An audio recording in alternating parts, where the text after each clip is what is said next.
Hey, true crime fans, welcome back. My name is Kimi, and this is the Always Talking Crime podcast. We are ready for part 2, right? Part 2 of the Charles Albright case, who was also called the eyeball killer. So, if you did not listen to the previous part 1, the part that gives you all of the backstory on Charles Albright's childhood, and some of his work history and, marriage history, all that kind of stuff, please go back and listen to that part first.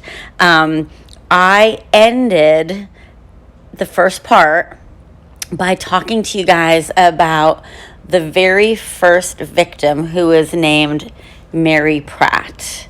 And I'm going to continue on with the rest of that victim and move on to victims 2 and 3 before we start talking about, all of the court proceedings and all that kind of good stuff. And I'm going to have to get Junebug and Juliet to stop with their little mouth wrestling and, all their craziness on the couch, because they just decided, I'm sure you can hear them right now, they just decided that, hey, Mom's podcasting, we want to podcast too. But anyways, guys, let's do it.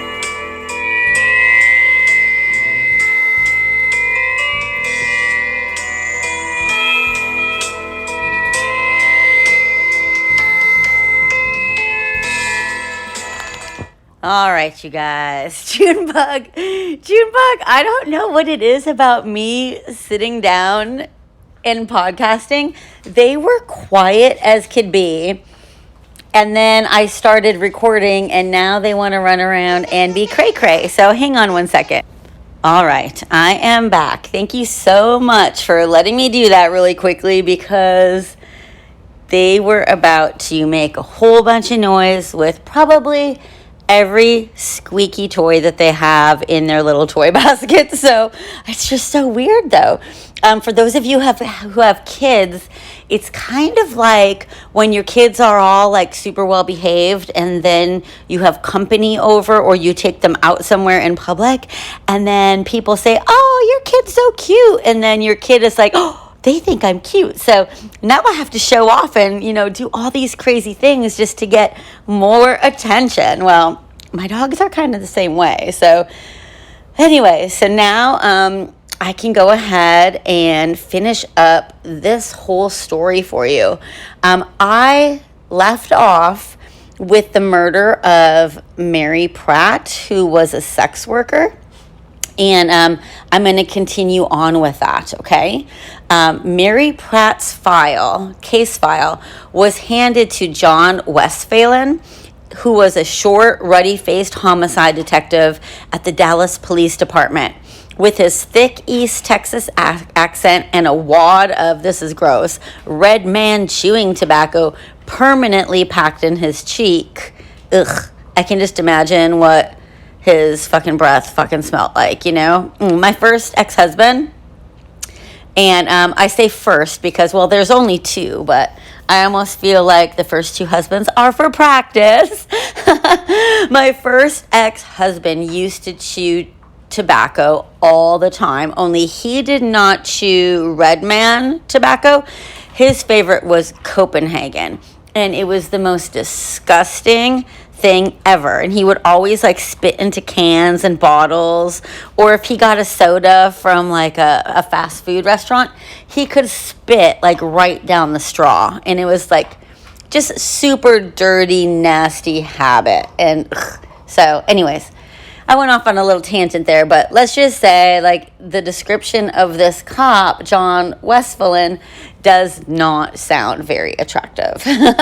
Anyways, he looked more like a rustic county sheriff than a street-smart urban cop. In homicide circles, he was something of a character, though. Defense attorneys loved to complain about his blustery, intimidating interrogation tactics. But Westphalen was also one of the department's most tenacious investigators. He took one look at Mary Pratt's file and realized that the case would depend more on good luck than on good detective work. Pratt's killing was a quote-unquote dumped body case, one of the hardest types of murders to solve.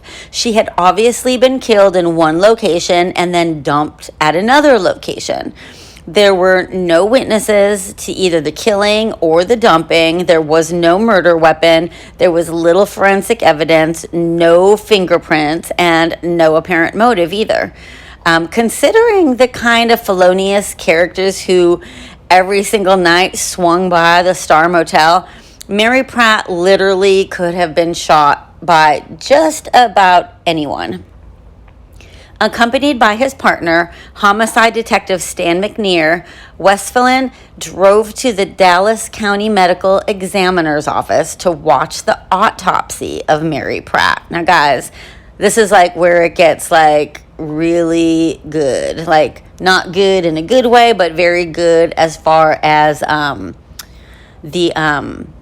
just the notations of what's going on, and foreshadowing what his name is. I'm sure you guys could kind of guess what they're going to find out. But anyways, it was a routine trip. Both of these men knew that the autopsy would show a gunshot wound as the cause of death. As Dr. Elizabeth Peacock, one of the staff's younger pathologists, put down her coffee cup to begin the examination, both of the cops stood a short distance from the blue plastic cart where Mary Pratt's body laid. Peacock noted the needle tracks all over Mary Pratt's arms, the Playboy bunny tattoo on her chest, and the bullet hole in her head. She opened Pratt's right eyelid. Then she opened the left and made a startling discovery. There were no eyeballs. Did you see that coming? I bet you did. If you read what this case was about with the eyeball killer, you probably already knew I was going to tell you that there were no eyeballs. But not only there were no eyeballs, there was not even any tissue. There was nothing. Mary Pratt's eyes had been cut out and removed so carefully that her upper and lower eyelids were left undisturbed.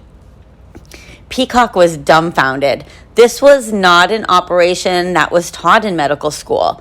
The killer had to know just how to slip a knife around the eyes, making sure not to injure the adjoining skin, and then cut the 6 major muscles holding each eye in the socket, as well as the rope-tough optical nerve. I mean, that's not easy.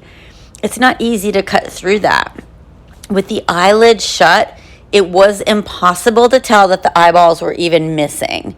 So surely, whoever did this had to have had lots of practice on someone or something. Dun, dun, dun. Quickly, Westphalen contacted the FBI's Violent Crimes Apprehension Program Unit. That's a long-ass name. Through its computers, the FBI keeps data on the nation's most unusual depraved mutilations, where bodies are chopped up, organs are removed, even eyes are punctured with a knife as a result of a frenzied attack. But an FBI agent told Westphalen that he found no listing anywhere of such a surgically precise cutting of the eyeballs right out of their sockets. And because the police had not released any information about Mary Pratt's missing eyeballs, her death had only warranted a 2-paragraph story in the back sections of the local newspapers. In fact, when patrol officers John Matthews and Regina Smith began their daytime shift on December 13th, this was just a few hours after Mary Pratt's body was found. They had not even heard about the crime. Only 2.5 months before, these 2 officers had been assigned to a newly created beat on Jefferson Boulevard that it included Mary Pratt's street walking territory. So this was like brand new that they were working there. Once the most popular shopping district in Oak Cliff, Jefferson had deteriorated over the previous 25 years. Some of the storefronts were completely shuttered. Others were barely even profitable. The Texas Theater, infamous for being the site where Lee Harvey Oswald hid out after the Kennedy assassination, that place was padlocked. Matthews and Smith's assignment was to provide a police presence for the area and to become acquainted with the merchants, shake a lot of hands, and crack down on small-time crimes such as like burglary, car theft, shoplifting, and prostitution. In police circles, it was far from a glamorous beat. Other officers, used to the action of the streets, considered it more of a public relations position. Each morning, Matthews and Smith began their day by cruising down Jefferson, herding the sex workers back to the Star Motel. On a busy day, about 40 women, who were mostly black, some were white, and a few even Hispanic, worked the area, and they charged anywhere from $15 to $50 for a quote-unquote flatback, which I learned by doing this podcast episode that flatback means straight sex. The Star was not a high-class call girl operation by any means. People snidely called the 40-room motel the prostitute condominium. Condiments? Condoms? I couldn't say condominium. Oh, too funny. All right, Kimmy, get it together. Anyway, guys, the women there, most of them were drug addicts, would have sex in a customer's car in a nearby alley, or even use a room shared with other sex workers. Then, money in hand, they would walk down a well-worn dirt path to one of the nearby dope houses and purchase either heroin or crack, or maybe both. After a quick hit, they would be out on the streets again. Some would work non-stop for 2 or 3 days, never, like, this is fucking gross, never changing their clothes, never even taking the time to eat. Or my first thought is, here, they're fucking people 2-3 days at a time, and they're not even fucking showering or brushing their teeth or anything like that. So, ugh. Like, if they're like that, I can only imagine what their clientele was like. You know what I mean? It's like, not throwing any shade at anybody who's a sex worker or has been a sex worker. I can't imagine personally having to do that. But if I did, I would certainly be really disgusted by having to cater to clientele that would seek out like dirtiness and nastiness and not care. You know what I mean? It's like if I was a dude and I was gonna go get myself a sex worker and pay somebody to have sex with me, I would not want to be with somebody who had not showered or brushed their teeth in many days. I guess that's all I'm trying to say. Like, I can almost like smell the stench of yucky, dirty bodies while even talking about this.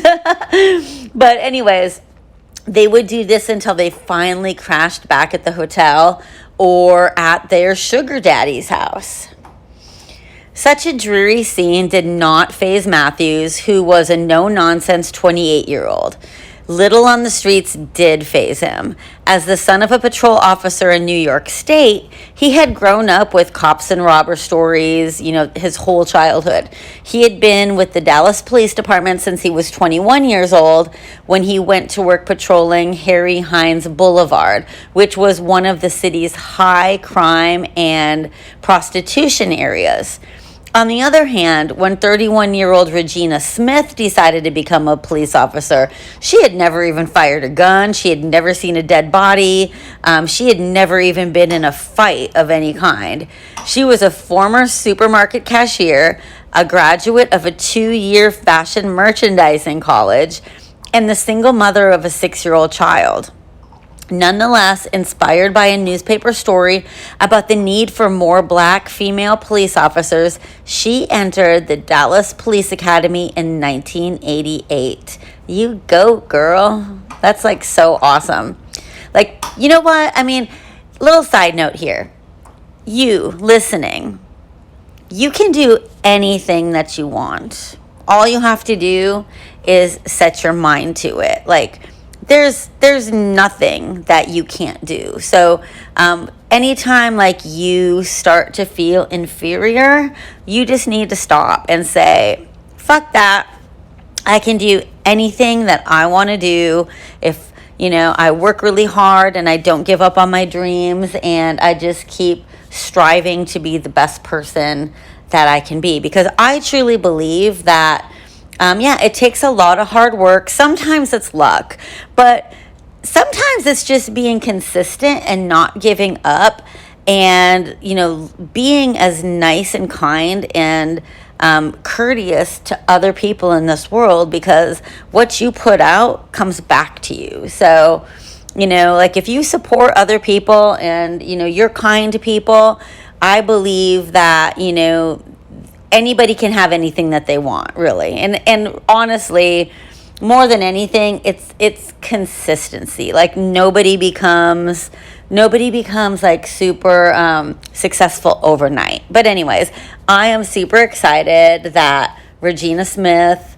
after having nothing to do with anything in criminal justice, just went for it, and she became a police officer. I just think it's super cool. But anyways, let's move on. Her instructors berated her for wearing too much jewelry when she was at the police academy. They mocked the way she shot a gun, and they laughed at her when she couldn't finish her push-ups. But she refused to quit. After graduation, she was assigned to one of the rougher night shifts, but still, she would not quit. That's the key. Do not quit. On the Jefferson beat, Smith discovered that she had a knack for talking to the sex workers. She felt that it was her duty as a police officer to try to improve people's lives. That's so cool.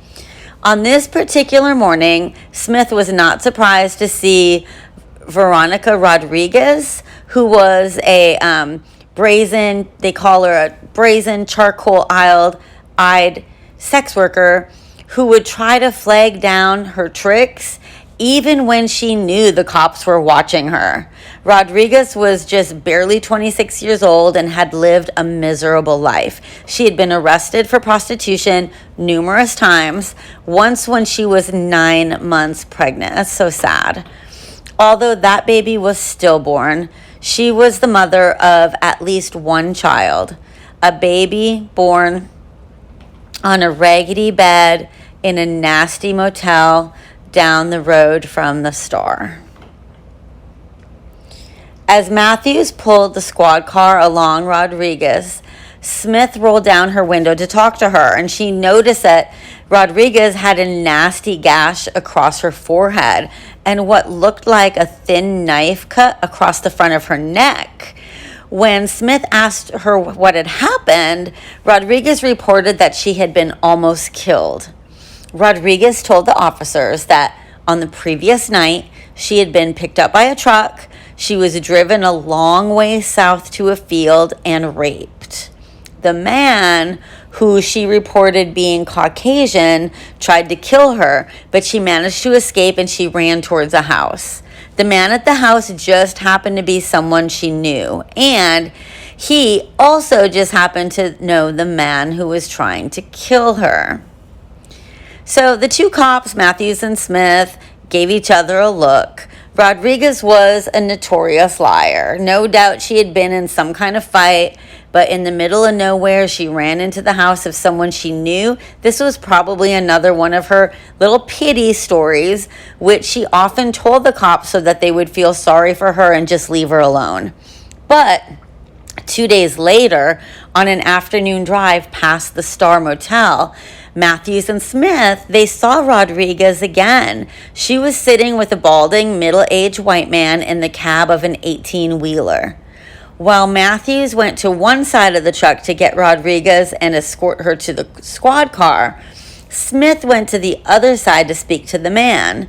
She asked for his driver's license, which he produced. His name was Axton Schindler, and he lived at 1035 El Dorado. Does that sound familiar? When Smith ran Schindler's name through the computer, he came up clean, except for some unpaid traffic tickets. So, that was no big deal. The officers looked at the address again, 1035 El Dorado. It was not out in South Dallas where Rodriguez's attack allegedly took place. It was in the Oak Cliff neighborhood, just a 5-minute drive from the Star Motel. The man, a sort of nervous guy who spoke incredibly fast, told them that he had no idea what Rodriguez was even talking about. He said he had known her for years and was just giving her a ride to the motel. He did not protect her from any killer. He didn't even have sex with her. He was just a long-distance truck driver simply doing her a favor.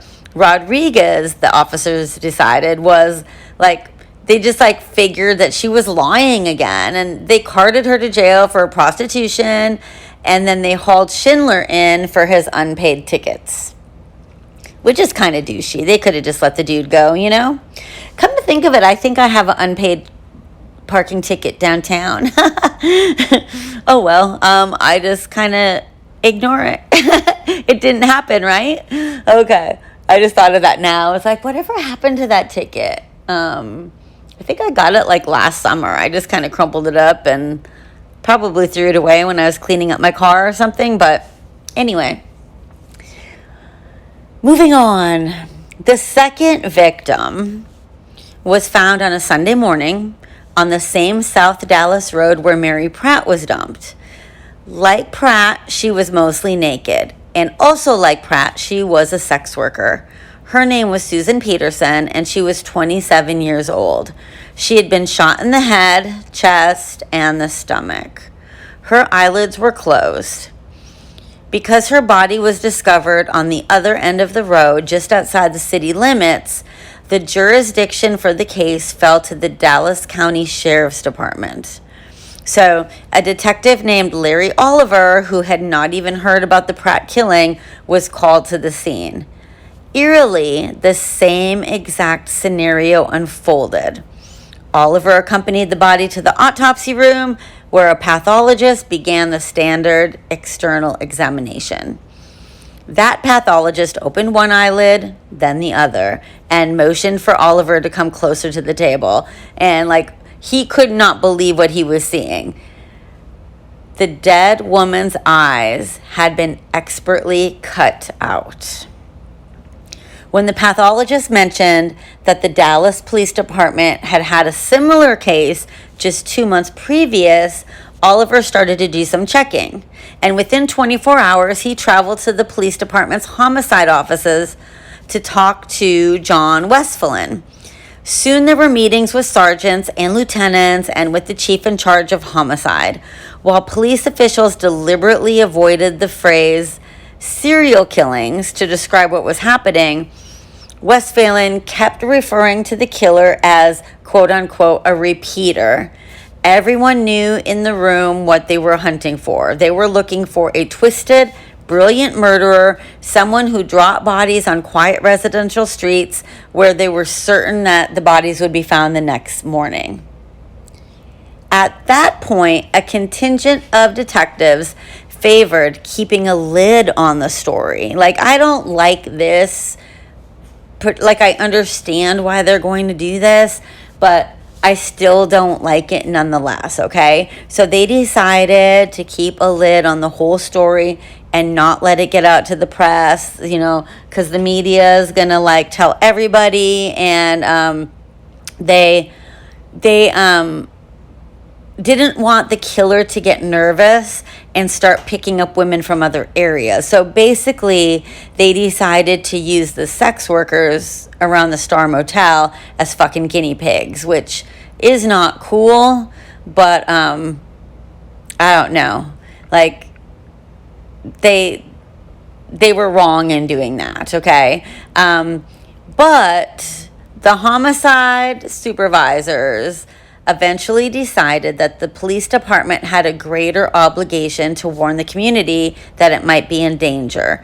Even, like, they look down on the sex workers. So they're like, well, we need to warn the community that they might be in danger, even if that means warning these, like, these I don't know, they like called them like hookers and prostitutes and, like, you know, every nasty name. Like, that was their attitude. Like, they didn't think that, I don't think, like, by what I was reading and their attitude about it, I don't think that they felt like these sex workers were as important as other people, and they were just kind of willing to, like, let them get killed off one by one in the process.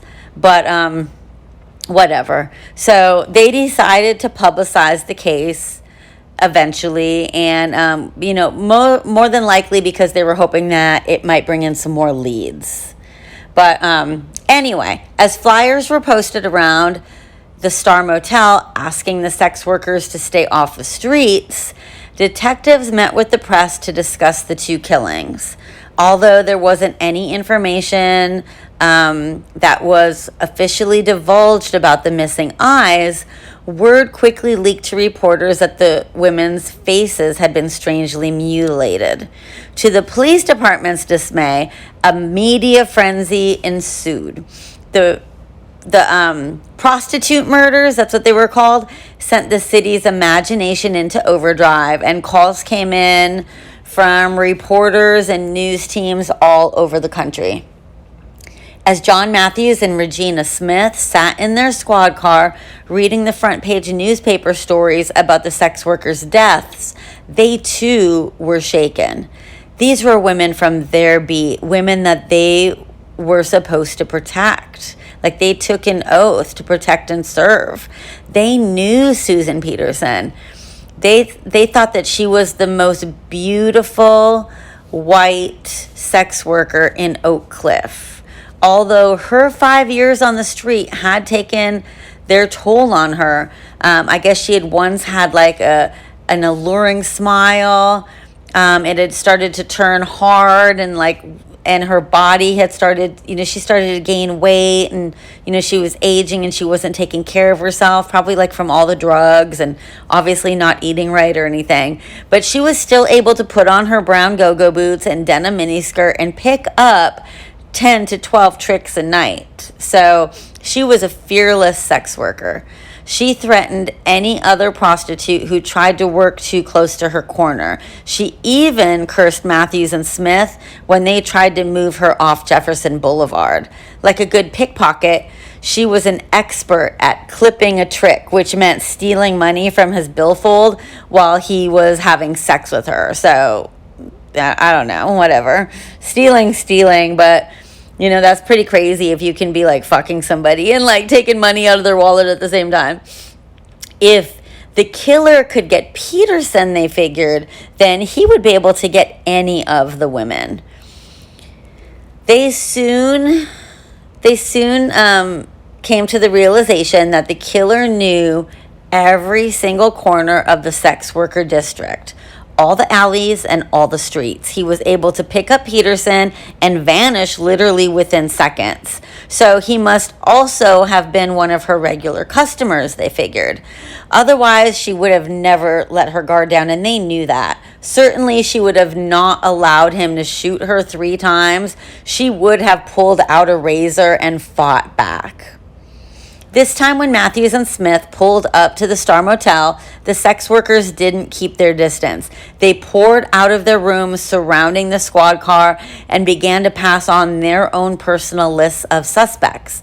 The women talked about all of their kinkiest tricks, the men who wanted to tie them up or whip them. Smith made her usual speech asking the girls to get off the street, but the black prostitutes, at least, were not buying it. They felt that the killer was after the white girls and not them because the 2 victims had both been white. So oddly enough, the black sex workers saw the killings as an opportunity for them to get more business and make more money. And then there was Veronica Rodriguez again. So she had been telling a lot of people, reporters, other sex workers, as well as Matthews and Smith, and any officer that would listen, a bunch of different stories since the killings began. At first, she said she had witnessed Mary Pratt being shot. Then she said she had met a man who only bragged about having killed Pratt. Then she said she knew nothing at all about Pratt's death. About her own rape in the South Dallas field, she no longer said the killer was white. Now she said that he was Hispanic. Then she said that he might have been black. So almost everyone who spoke with her, thought she was totally, she was brain fried from taking drugs, so many drugs. And, I would feel the same way. I would just, honestly, I would get fucking sick and tired of listening to all her changing stories, and I would not have the patience at all to deal with it. So, but I am not the most patient person. I would probably be like, shut the fuck up already. And I just wouldn't even listen to anything she had to say. But she was all over the place. What bothered Matthews, however, was that Rodriguez had never changed her basic story about being attacked. Usually she would forget whatever pity story she had told someone the day before. So Matthews was starting to wonder, did somebody really try to kill her in that field? Could the man who supposedly saved her, the Axton Schindler of 1035 El Dorado, know who the killer was too? Or did Schindler have something to do with the killing? Was he the murderer? Could it be the real reason Rodriguez was changing her story because she was afraid of him or afraid of what might happen to her? Matthews and Smith didn't know what to do next. They had already told the homicide division that Rodriguez claimed to have information about Mary Pratt. They had mentioned the attack and the possible Axton Schindler connection. And with that, they figured they had done their job. It would have been way out of line for the 2 young officers to cross into homicide's territory and conduct a murder investigation of their own. So later, Westphalen would say that he never even got the 2 officers' tips. Among all of the phone calls, all the messages, all the reports flooding in, the name Axton Schindler never even crossed his desk. Isn't that fucking crazy? I know they're opposing police departments in different jurisdictions, but you would think that that the communication between them would be much better, right? Whatever the case, a potential break was slipping away, and the killer was preparing to strike victim number 3. John Westphalen had filled up 4 black spiral notebooks with lots and lots of notes on what they were calling the prostitute murder case. He had gone back and forth and re-examined the crime scenes. Special undercover units had been sent to stake out the prostitution areas, and they were running computer checks on the license plates of all the vehicles that cruised by, just to see if the owners of that vehicle might have any type of unusual criminal records. Everything added up to zip, zero, zilcho, nothing, nada, absolutely nothing. This was a killer in total control, they figured. And it was a killer that was refusing to panic and make any kind of mistakes. So Westphalen figured that they had to answer 3 questions. The first question was, why is the killer after sex workers? The second question was, why were both of the bodies dumped on that same street? And question number 3 was, obviously, why were the eyeballs cut out of both victims? So detectives started throwing around theories. Maybe the killer had gotten AIDS from a sex worker and he was out for revenge. Or they thought that maybe he believed the old superstition that a murderer's image always remains on the eyeballs of the person he kills. Maybe he believed a dead person's eyes would follow him forever. Or maybe the killer took the eyeballs to fuel some sexual fantasy. I mean, there's a lot of fucking weirdos out in this world. Maybe he wanted to eat them, ew, or cook them, ew, or cook them and then eat them. The only thing Westphalen knew for sure was that the killer came out late at night. He was strong enough to drag those girls in and out of a car, and that he had surgical skills. He also probably needed a well-lit room to do his surgery. Hell, somebody said, maybe this guy is a whacked out fucking doctor. Suddenly, in the early morning hours of March 19th, the killer changed tactics. On Fort Worth Boulevard, at another sex worker hangout a few miles away from the Star Motel, a black prostitute or sex worker named Shirley Williams emerged from the Avalon Motel, where she worked as a maid during the day and turned tricks at night. According to another sex worker who saw her, Shirley had been wearing jeans and a yellow raincoat, and she appeared to be in like this drugged out high, and she was like just kind of tottering alone on the sidewalk, kind of out of it. And then she was found at 6:20 the next morning. Her body was dumped. This is super sad. They're all sad, but this is also very sad and traumatic for people who saw the victim. She was found at 6:20 the next morning, and she was dumped on a residential street half a block away from an elementary school that was in the heart of Oak Cliff. So as the children walked to school, they could see the naked woman's body against the curb. She was just like laying on the street naked. There was an unopened condom beside her body on the ground. When the field agent got there, he flipped open her eyelids and discovered that both of the eyes were gone.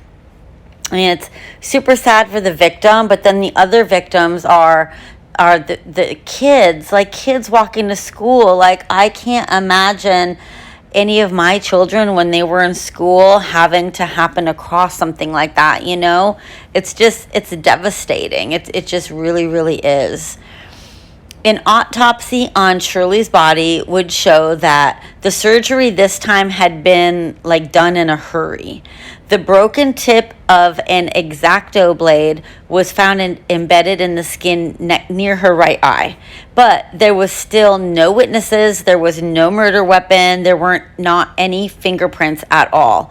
And even worse, the killer had now murdered a black woman, and he had moved locations. Just as the detectives had feared, the publicity about the case had sent the killer away from the Star Motel and away from his South Dallas dumping ground. So now they figured there was no really telling where the killer would strike again.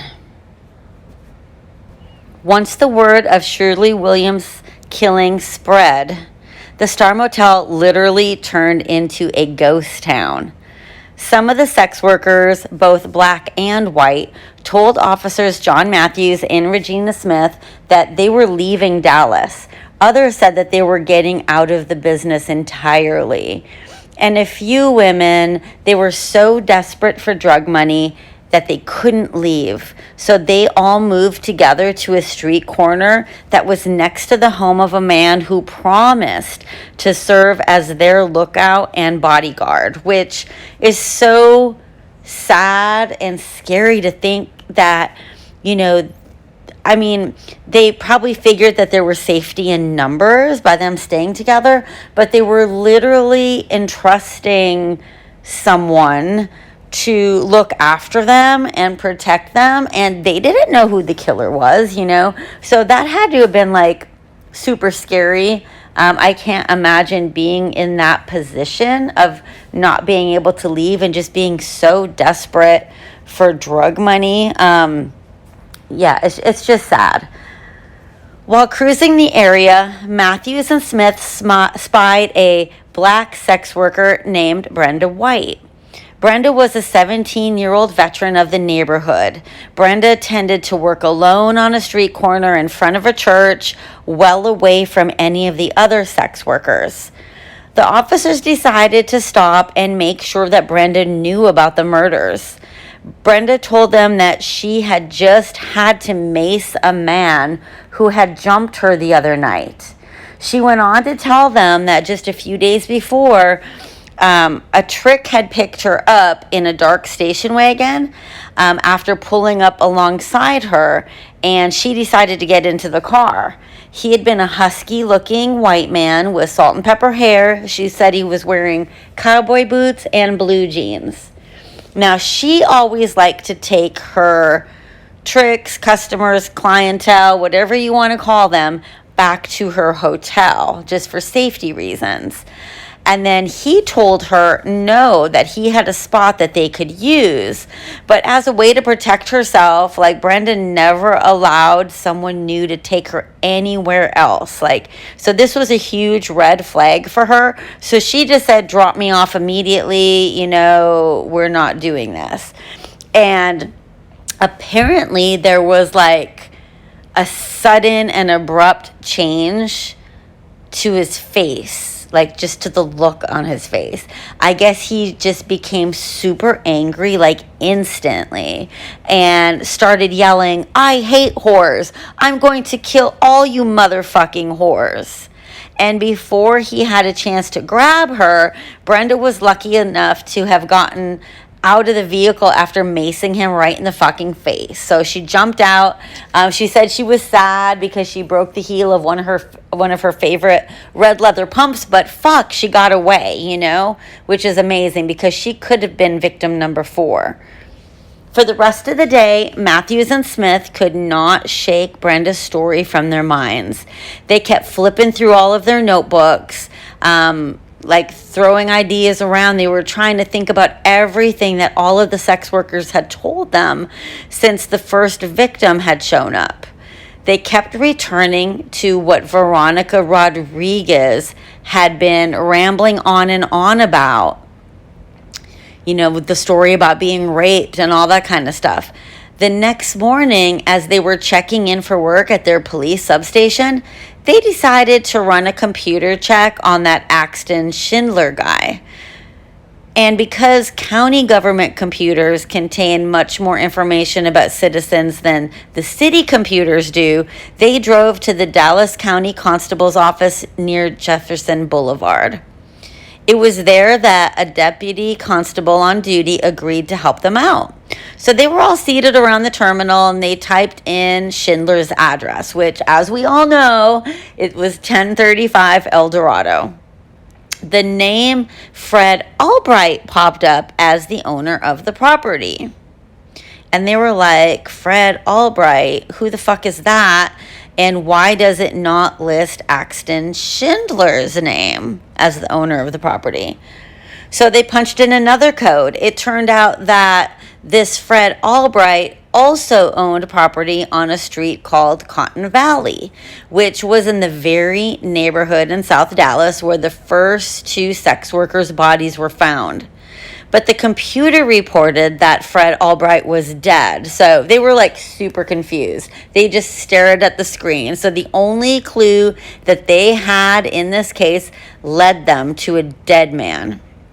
But then the deputy constable said, maybe this has something to do with the man named Charles Albright. Apparently, several weeks before, he had come to the office early one morning and took a call from a woman who said that, she refused to give her name. She wanted to remain anonymous, but she said that she had been friends with Mary Pratt, the first victim. And she said that through Pratt, she had met a man and briefly dated him. She said that he was a really nice guy, but he had this really weird love and obsession for eyes. She also happened to mention that this ex-boyfriend of hers kept X-Acto blades in his attic. And when the deputy constable asked what the man's name was, she simply replied, Charles Albright. So hearing the last name Albright clicked for him when Fred Albright's name kept coming up. So, which is really crazy, because if there had been any other constable deputy that had been helping these two police officers on that day, that link might have never come up. But the good fortune in this case prevailed. So they typed in another code, and personal information for Charles Albright popped up on the screen. Born August 10th, 1933. Address, boom chicka wow wow, 1035 El Dorado, baby. So they were figuring out that Schindler and Charles Albright were connected somehow, but they weren't sure how.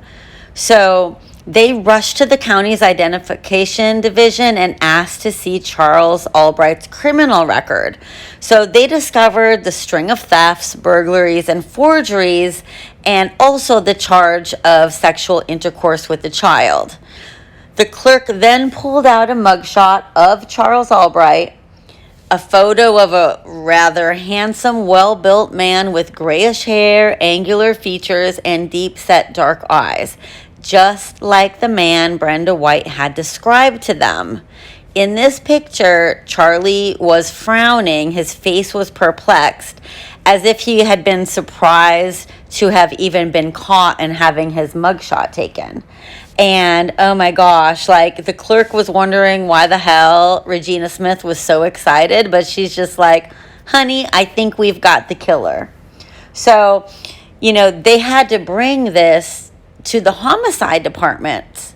And, they were insistent to Westphalen to they were telling him everything that they knew. They believed they found the killer, although they didn't have any solid evidence to prove it. It did not take Westphalen very long to decide that they were both onto something. He put together a photo lineup of 6 mugshots and told the two police officers, I'm sorry, they were not detectives, Matthews and Smith, to show it to Brenda White. So immediately the two went and tracked down Brenda on her usual street corner and asked her if she recognized any of the men in the mugshots. So right away she pointed to Charlie's picture and said that he was the man who had attacked her. A little while later, they showed that same lineup of mugshots to Veronica Rodriguez. But Rodriguez started trembling when she got to Charlie's picture. And she seemed to get suddenly fearful, and she refused to identify anyone. So Matthews had to call Westphalen with the bad news that Rodriguez seemed so afraid of the killer that she won't pick out his picture. So Westphalen said, bring her down here to see me. And he would see if he could get her to break and, give them, point him out so that they would have enough evidence to go after Charlie. So Smith and Matthews dragged Rodriguez downtown, put her in a small interrogation room where Westphalen stared at her with his icy blue eyes, and showed her the pictures. Tears were pouring out of her eyes. She refused to look at any of the pictures that were laid out before her on the table.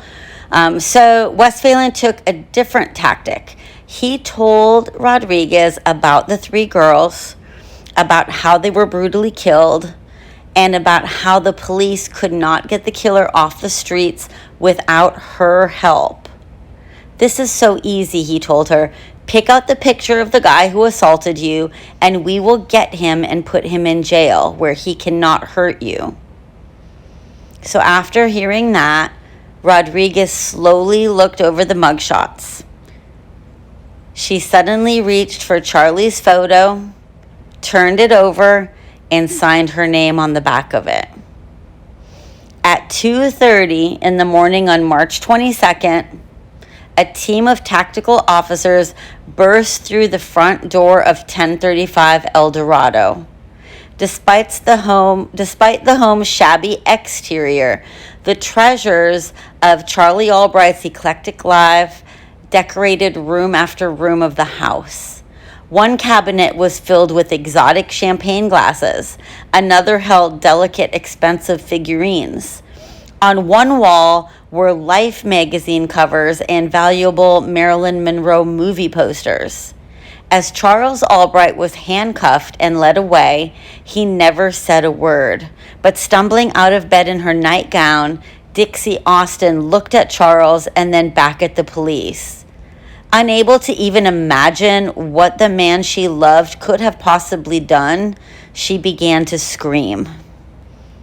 Inside the house, police found a Smith & Wesson .44 Magnum revolver and several X-Acto knives.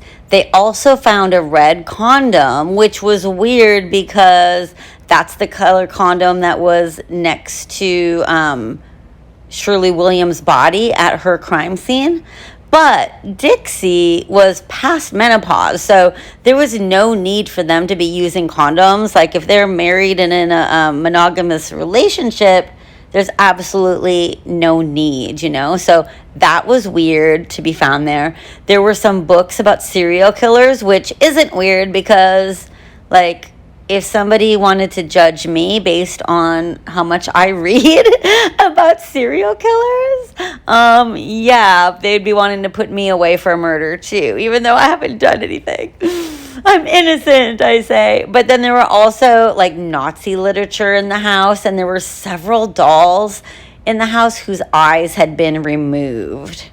So Dixie had been totally unaware of any of his criminal past, and she claimed to police that Charlie had been home with her every night, even after he was arrested. She's like, he's innocent. He's been home with me every night.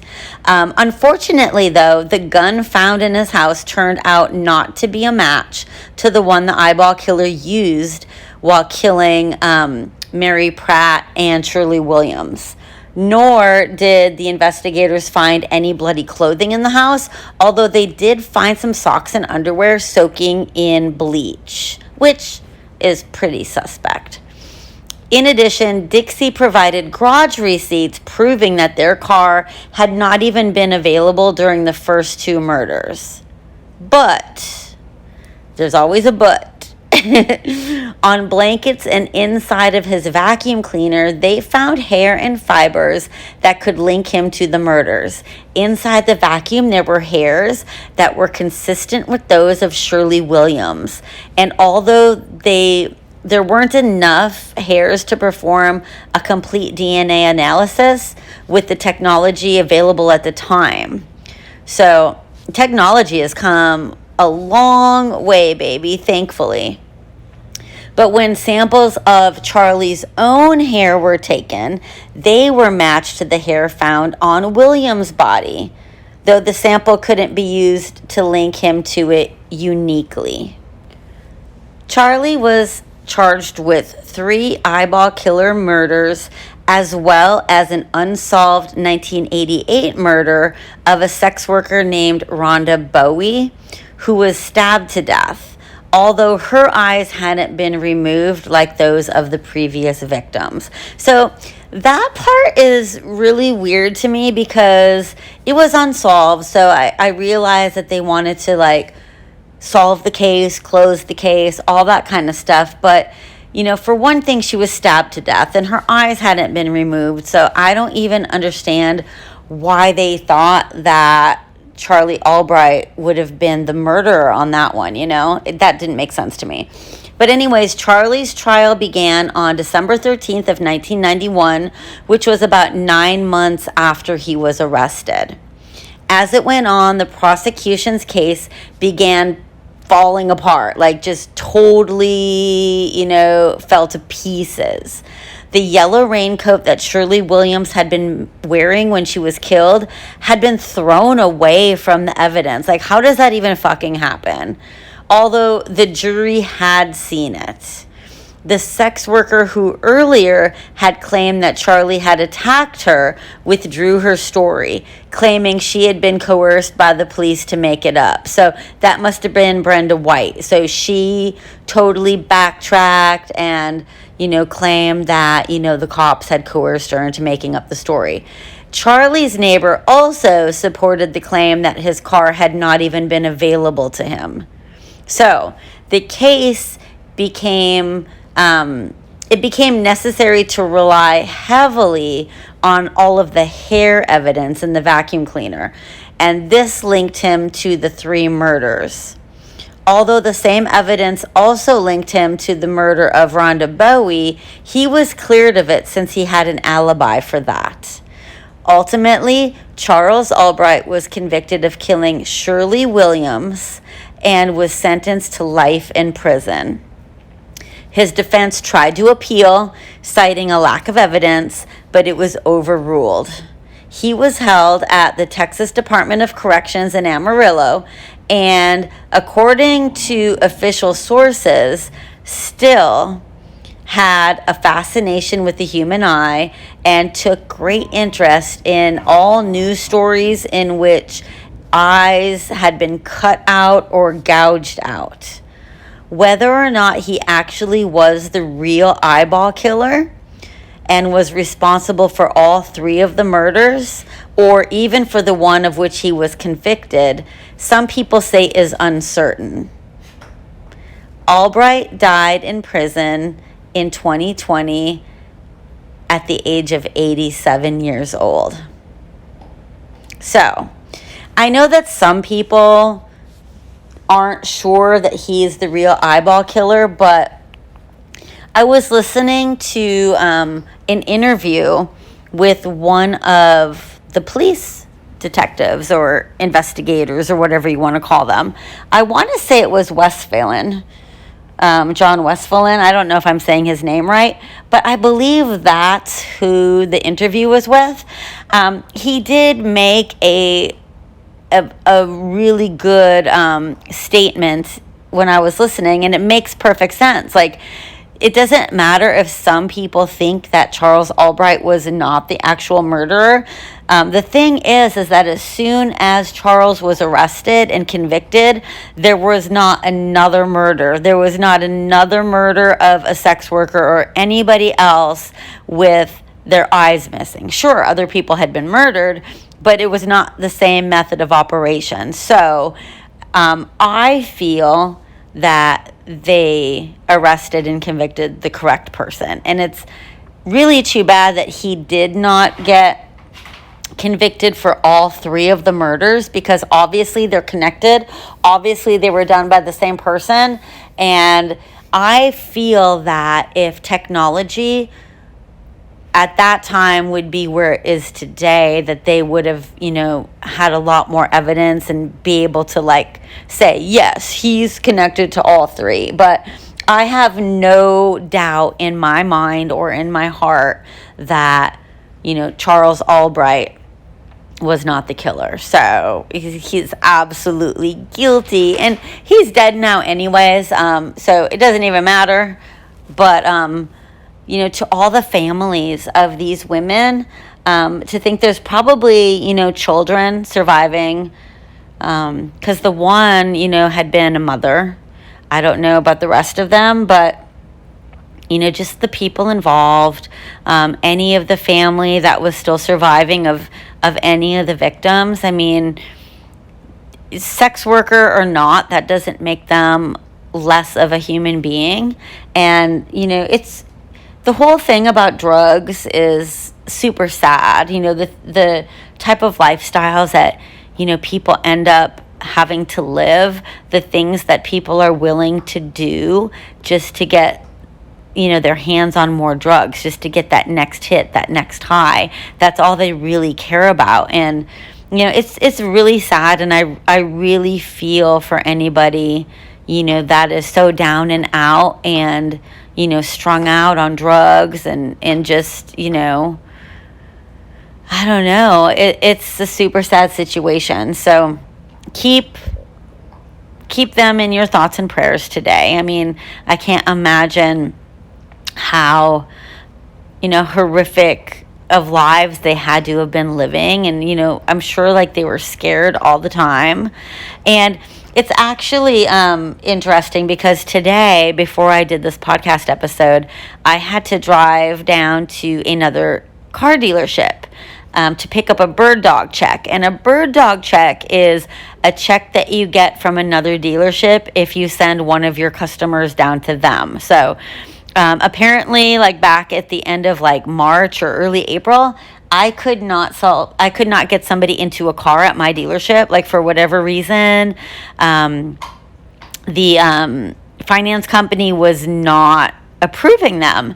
So I sent them down to a buddy of mine that works at another dealership. So when that happens, then I get what's called a bird dog fee. So I had a check for $200 waiting down there, but it's on the complete opposite side of town where I live now. So I never made my way down there. I just never did it. I just figured I had $200 over there and I would go pick it up eventually. Well, eventually was today. And my point being is I have to drive down this street called Cervantes Street to get to that area of town.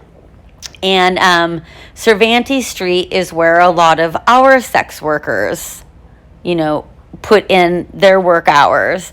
And there's a lot of hotels there that sound similar to the Star Motel and, all that kind of stuff. So, I see them walking around. It's just a sad situation, just to see people, living like that. And hopefully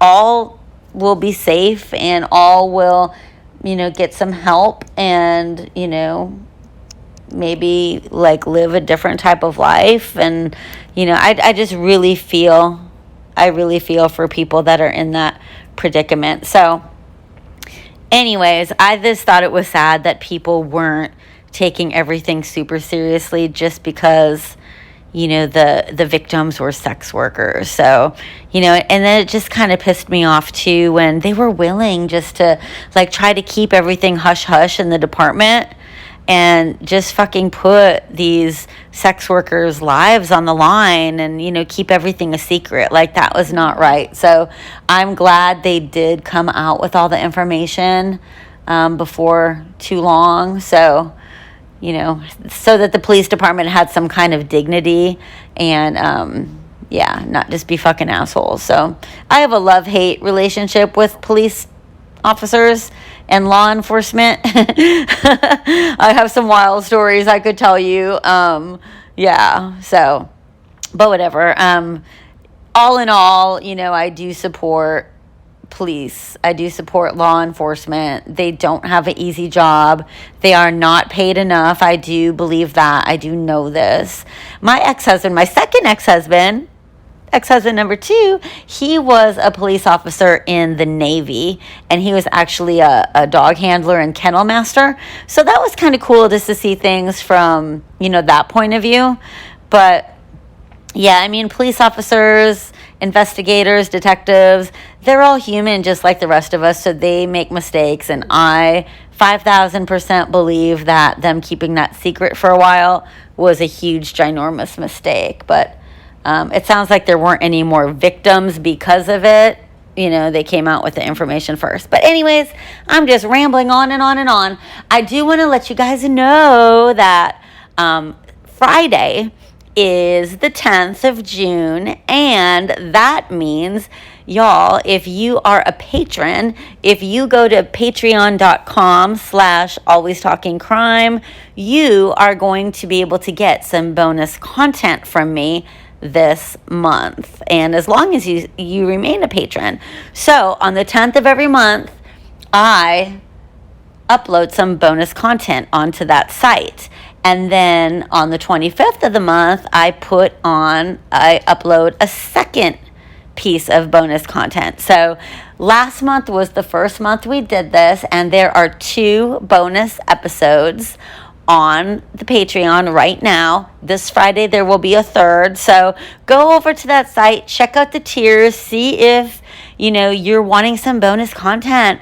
Maybe you just want to support me. Maybe you want to support, my endeavor, what I'm doing, and throw a few bucks my way. It'll help me with my research. It'll help me get some better equipment for like editing and recording, so on and so forth. Because right now this is just a little hobby of mine, but I would like to have more of a studio type setting, so that eventually we can start doing some maybe some live cases and some video content and things like that. But right now I just don't really have the space for it, but it's definitely on my list of things that I want to do once my podcast is getting a little bit of revenue coming in, so that it makes sense for me to spend more money on my hobby, if that makes sense. But anyways, even if you are not interested in becoming a patron at this time, it's okay. I still love you, and I still appreciate the fact that you're listening and that you are interacting with me on Instagram especially. I love getting to know all of you listeners. I love peeking at your stories. I love just chit-chatting with you guys here and there, in the little crevices of our day when we have time. So, just keep listening. And if you can follow, that's even better on whatever podcast platform you're listening to me on. If you could give me a review, that would be even more fucking amazing. And don't forget that there's that little contest with the Always Talking Crime Tumblr. Somebody's going to get it, and it's going to be personalized with your name. I'm giving it away on my birthday, so you have to find that on my Instagram.